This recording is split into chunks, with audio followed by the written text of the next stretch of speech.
Yun nga, so bukod sa magandang park na ibinigay niya, magstay ka dito, meron ka pang grabe ha, meron ka pa talagang libreng pa internet, Mayor. Si Yorme talaga, napaka-generous, di ba? So talagang yung blessing talaga babalik. Kaya ganoon na lang kung paano may mga nagdo-donate, umaapaw yung donasyon. Kasi alam ng mga taong nagbibigay na talagang nasa mabuting kamay yung donasyon na binibigay nila. Yan. So punta natin guys ha. Nakakaya naman. Shoutout pala kay Kuya Esme and kay Kuya Bok. Kuya Bok's Vlog. Shoutout sa inyo. Aguinaldo. Emilio Jacinto, badiyo.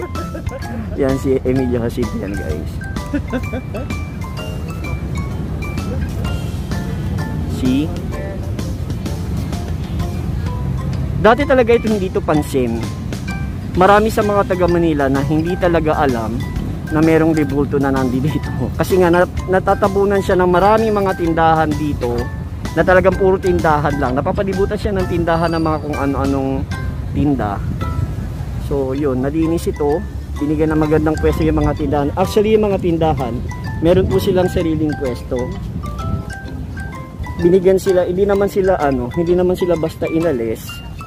Hindi sila basta inalis, no? Binigyan sila ng magandang lugar para sa pagtinda nila.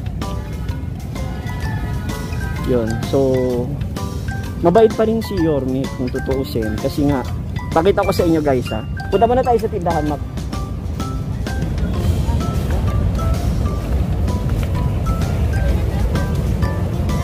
Yan. So dito tayo uli. Ikot tayo dito. Yan, diba? Nakita nyo guys yung view.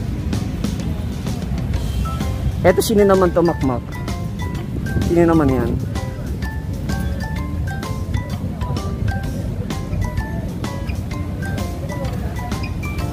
Sino yan? Tignan mo nga, Mak. Walang pangalan.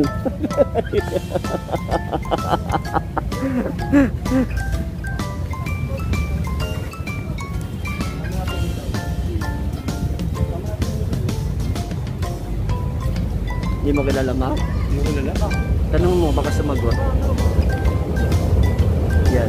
So yung sinasabi ko guys na yung sinasabi ko na store na binigay ni Yorme para doon sa mga nagtitinda sa dating nakapwesto dito. Yun nga, ang pagkakaalam ko binigyan sila ng pwesto at nagbibigay lang sila ng ano ba naman yung 20 pesos isang araw kaysa makipaghabulan ka sa mga huhuli sa iyo at kukunin ng paninda mo. Yan. So para din siguro disiplina na rin para mapanatili yung kalinisan ng lugar, di ba? Pinaganda rin kaya dapat panatilihin natin yung ganda nito. Okay? So may oras din yata yung kanilang pagtitinda, hindi ko lang sigurado, pero dito sa likod may mga tindahan ng kwek-kwek, makmak. May kwek-kwek dito, kung ano-ano, ganyan. So ito yung may pa-burger.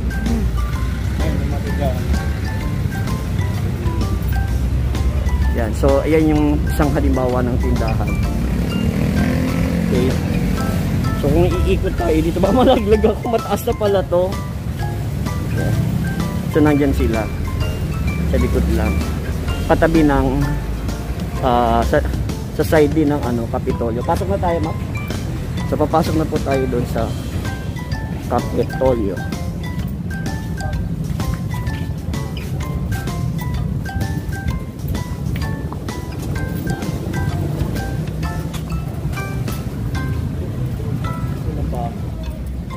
Ayan. Okay, so kasi walang pasok. sino yung mga nakalista na yan? Hindi talaga tayo historia. Mga biktima ng martial law. What? Sure? Ba't iba-ibang taon? Isa lang yan. Ayan may 1983. Mga biktima ng martial law. Yung mga nawala. Oo, sabi ni Makmak 1981, 1979, 1978. At saka meron dito ito yung nakikita ko lagi sa mga nagbablog, pero hindi yata ito nabibigyan pansin kung ano ito. Ano ba yung nasa likod mo? Martial law victims na? Yung martial law. Hindi ito naka-ano. Ito naka-glass. May naka-glass kasi dito. Ito mako.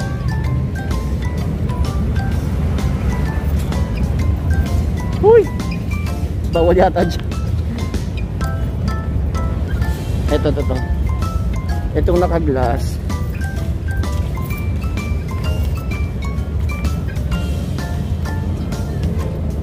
Ito yung Berlin Wall. Guys, ayan yung Berlin Wall, oh.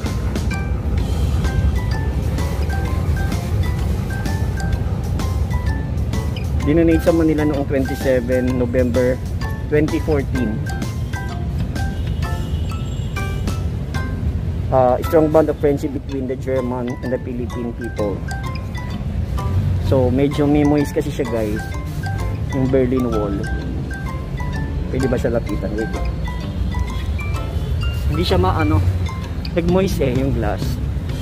May moist siya sa loob. So, wall talaga siya. Part siya ng isang wall. Na, syempre, historical.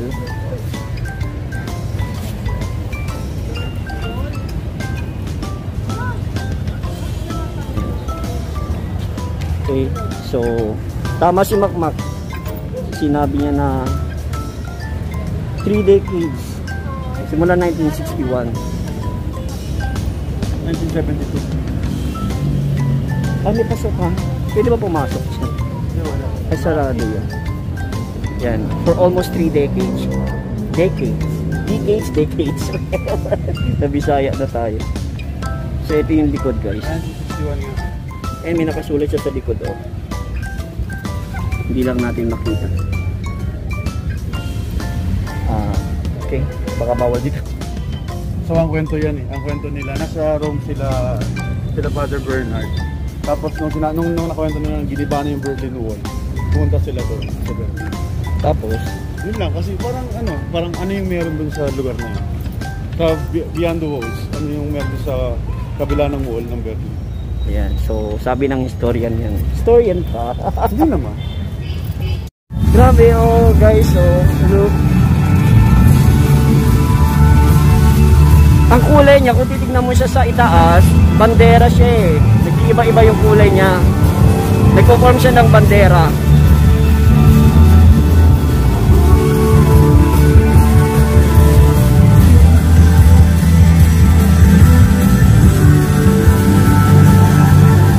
Dahil sa harap na. Ay. So after the, parang medyo na late tayo. After the song kasi pinapatay.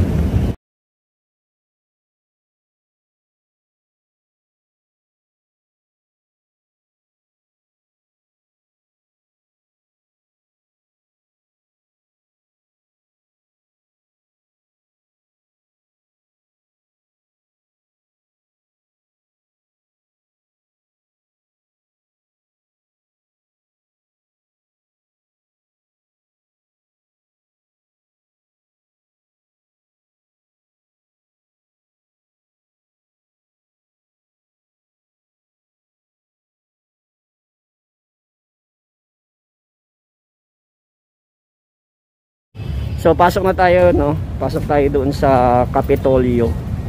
Tikman natin ang kanilang best selling coffee.